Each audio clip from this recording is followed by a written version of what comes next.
नमस्कार. खूप महिन्यांनी आपण भेटतोय. रणदीप हुड्डाचा स्वातंत्र्यवीर सावरकर या सिनेमाबद्दल मी माझं एक मत मांडलं होतं आणि त्यानिमित्तानेच मी एक यूट्यूब चॅनल आहे, माझंच चॅनल, त्याच्यावर ही सिरीज चालू केली होती माझ्या रिव्ह्यूजची. सो त्याच्यानंतर बऱ्याच महिन्यात बऱ्याच फिल्म्स बघितल्या, पण असं कशावर लिहावं असं वाटलं नाही. मध्यंतरीच्या काळात 3-4 फिल्म्स बघितल्या आणि त्याबद्दल लिहावं असा विचार चालू होता, पण योग नव्हता येत. पण शेवटी आता लिहिलं आहे. तर हा माझा दुसरा रिव्ह्यू आहे, तर प्लीज ऐका. या रिव्ह्यूचं शीर्षक माझं आहे फहाद विजय ममोटी. मध्यंतरी मी अशीच कोणाची तरी मराठी सिनेमा आणि साऊथ सिनेमा यामध्ये असणाऱ्या फरकाची आणि त्याचबरोबर मराठी सिनेमाने आणखीन काय काय केलं पाहिजे आणि काय काय नाही अशी प्रांजळपणे उजळणी करणारी एक पोस्ट वाचली होती. अर्थात त्या पोस्ट संदर्भात मला काही भाष्य करायचं नाही आहे किंवा टिप्पणी पण करायची नाही आहे. ती पोस्ट अर्थातच वैचारिक आणि अभ्यासूच होती. मला इथे फक्त मला आवडलेल्या आणि इंटरेस्टिंग वाटलेल्या सिनेमातील काही गोष्टी मांडायच्या आहेत. शीर्षकावरून तुम्हाला थोडाफार अंदाज आलाच असावा की मला कशाबद्दल बोलायचं आहे. अर्थात या 3 तुफान आणि कमालीच्या काम केलेल्या अभिनेत्यांबद्दल आणि त्याचबरोबर त्यांच्या आत्ता आलेल्या फिल्म्सबद्दल अनुक्रमे. सुरुवात करूया फहाद फसीलच्या आवेशमपासून. तसं पाहायला जावं तर या फिल्मला फार एक्स्ट्राऑर्डिनरी वगैरे कथानक आहे किंवा ही अमुक कुठल्या प्रकारात मोडते असं अजिबात नाही. ही फिल्म मला मित्रांनी एकमेकांना मदत करून एक चांगली प्रोडक्शन व्हॅल्यू ठेवून कुठेच कॉम्प्रोमाइज न करता आपल्यासारख्या मित्रांसाठी बनवलेली फिल्म आहे असं वाटतं. ही फिल्म इंजिनिअरिंग केलेल्या प्रत्येकासाठी एक नॉस्टॅल्जिया आहे. फिल्मची हाईप सर्वात जास्त झाली यातील जबरदस्त गाण्यामुळे आणि त्यात असलेल्या फहाद फसीलच्या ॲपिअरन्समुळे. पण केवळ ॲपिअरन्सच नाही तर या पूर्ण फिल्मचाच ॲसेट आहे हा अभिनेता. एकतर फारच आवडीचा आणि कमालीचा ताकदीचा हा नट आहे. आवेशममध्ये त्याने आजवर केलेल्या इतर फिल्म्सपेक्षा जास्त हावभाव आणि मूड्स दाखवायचा चान्स मिळाला आणि त्याने त्याचं खरंच सोनं केलं आहे. प्रत्येक फ्रेममधील तो, प्रत्येक गाण्यातील तो आणि प्रत्येक हावभावातील तो हे या फिल्मला आणखीनच इंटरेस्टिंग बनवतं. या फिल्मची मांडणी आणि सादरीकरण जे आहे ते सगळ्यात जास्त प्रभावी आहे. जितू जोसेफन या तरुण दिग्दर्शकाची ही दुसरीच फिल्म आहे आणि त्याने अगदी ती स्वतःच्या पद्धतीने आणि स्वतःच्या टीमला पूर्ण क्रिएटिव्ह फ्रीडम देऊन बनवली आहे. 2 तास 35 मिनिटांची फिल्म ही कुठेच बोर होत नाही. याचं महत्त्वाचं कारण म्हणजे योग्य वेळेला आणि कथेला आणि त्या सिच्युएशनला पूरक असलेलं वेळोवेळी पेरलेले त्याचे वेगवेगळे गाणे, उत्तम फाईट सिक्वेन्स आणि जास्त भानगडीत न पडता फिल्मचा हलका फुलका केलेला शेवट. म्हणजे जनरली आपल्याला असं वाटतं की साऊथच्या फिल्म ओपन एंडिंग ठेवतात किंवा हॅपी एंडिंग ठेवतात, पण असं याला काहीच दिलेलं नाही आहे. आपल्यापैकी बऱ्याच लोकांनी ही फिल्म पाहिली असेल एव्हाना, पण ज्यांनी नसेल पाहिली त्यांना मी ही मल्याळममध्ये बघा असं सजेस्ट करेन आवर्जून. आता विजय सेतुपतीचा आत्ता लेटेस्ट आलेला तमिळ सिनेमा महाराजा, ही फिल्म आत्तापर्यंत तमिळ भाषेत बनलेल्या बऱ्याच फिल्म्समधून बेस्ट फिल्म आहे असं मी ठामपणे सांगू शकतो. अतिशय साधा पण योग्य रीतीने गुंफलेला विषय आणि त्याहूनही उत्तम म्हणजे या फिल्मचं दिग्दर्शन. निथिलन स्वामीनाथन हा या फिल्मचा लेखक तसंच दिग्दर्शक पण आहे. अफलातून लेखन, टाईट आणि to the point screenplay आणि सर्वांचा परफॉर्मन्स हे या फिल्मचं वैशिष्ट्य आहे. आपण दाखवत असलेल्या कथेला आणि सांगत असलेल्या स्टोरीला उलटसुलट पद्धतीने दाखवूनही त्यातील सस्पेन्स, जर्म आणि प्रेक्षकांची उत्कंठा ताणून ठेवणं हे केवळ या फिल्मच्या दिग्दर्शकाचं आणि दिग्दर्शनाचं कसब आहे. इरॅशनल पद्धतीने जेव्हा एखादी गोष्ट ट्विस्टेड करून सांगण्यात येते, स्पेशली फिल्म या माध्यमातून, तेव्हा मला वैयक्तिक त्याचं विशेष कौतुक वाटतं.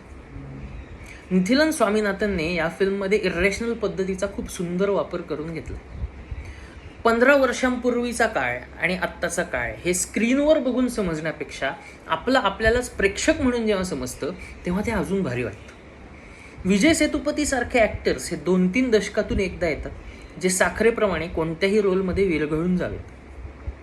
इरफान नंतर जर कोणामध्ये आत्ता ही ताकद असेल तर तो केवळ सेतुपतीच नाही. इथे मला कोणाशी कम्पेअर करायचं नाही आहे, खूप चांगले ॲक्टर्स आहेत.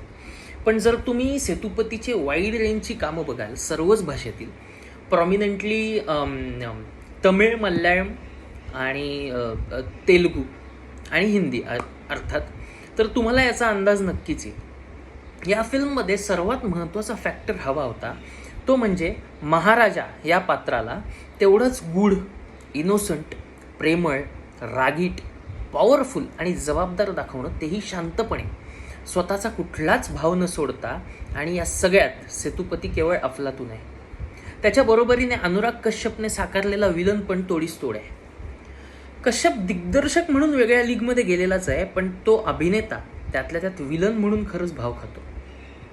4-5 वर्षांपूर्वी सोनाक्षी सिन्हाचा AR मुरुगादोसनी डिरेक्ट केलेला अकिरा, आत्ताचा महाराजा आणि त्याचबरोबर आत्ता हॉटस्टारवर आलेली नवीन सिरीज बॅड कॉप मध्ये देखील कश्यपने कमाल काम केलं आहे आणि तिन्हीमध्ये तो विलनचं काम करतो.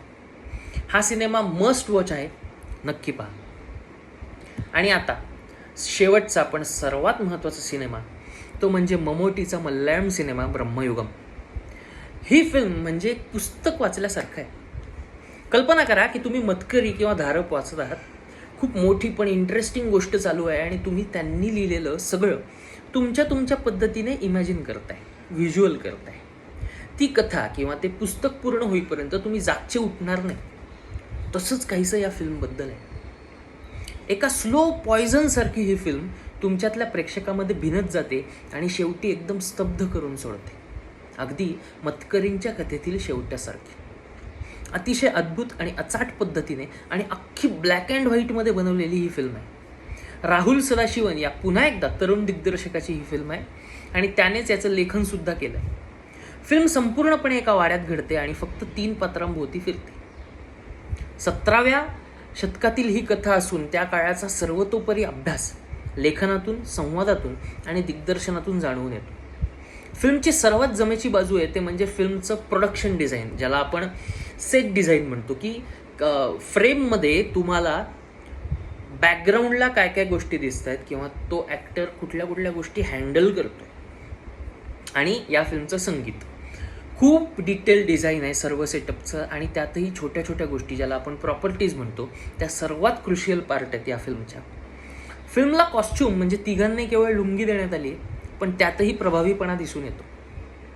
हे अशा लेवलचं प्रोडक्शन डिझाईन आपण केवळ हॉलिवूडमध्ये पाहिलं आहे, ते पण खूप पैसे खर्च करून ते करतात. पण इथे मल्याळम इंडस्ट्रीमध्ये हा खर्च कमी आणि तरीही एवढं प्रभावी मांडण्यात आलेलं आहे.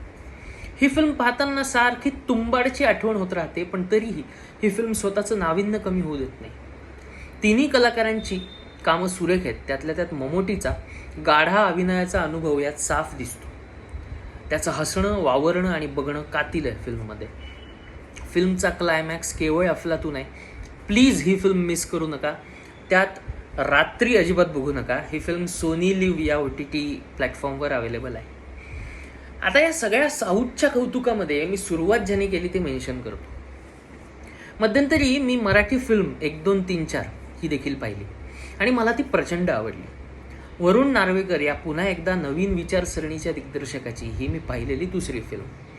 या फिल्मचा विषय देखील म्हणायला गेलं तर बराच सेन्सिटिव्ह आहे, पण ज्या मजेशीर आणि कमाल पद्धतीने तो हँडल करून प्रेझेंट करण्यात आला आहे ते खरंच कौतुकास्पद आहे.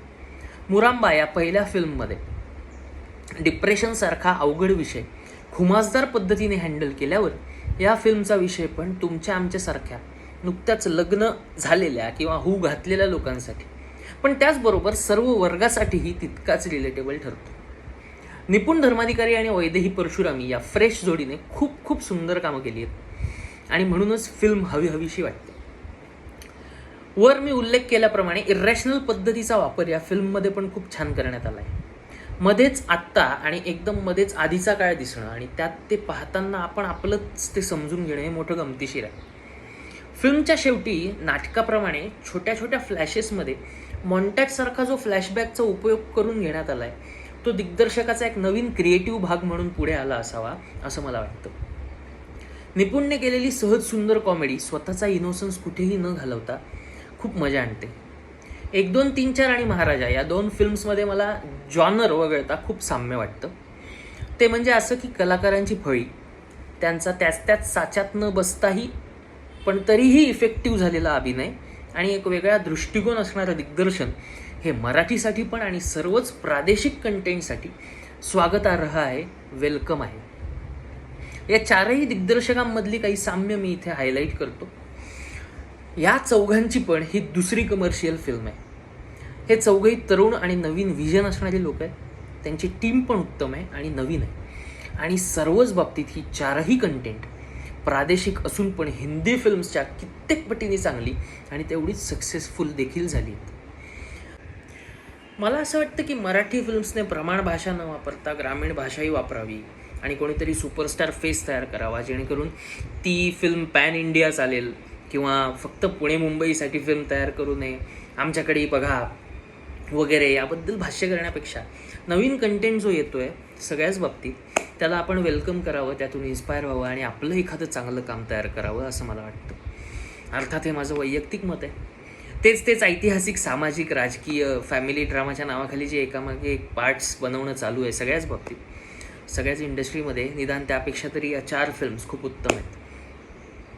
तळटीप हे माझं वैयक्तिक एक कलाकार म्हणून, सिनेमा वेडा म्हणून आणि एक चोखंदळ प्रेक्षक म्हणून मांडलेलं मत किंवा विश्लेषण आहे. कृपया पर्सनल घेऊ नये. धन्यवाद पूर्ण व्हिडिओ बघितल्याबद्दल. आणि मला नक्की कळवा की तुम्हाला हा व्हिडिओ कसा वाटला आणि माझ्या व्हिडिओमुळे तुम्ही या फिल्म्स बघू शकलात तर तो माझ्यासाठी फार आनंदाचा भाग असेल. भेटूया परत. अशाच चांगली फिल्म आली तर सतत व्हिडिओ करायला मिळेल. Thank you so much.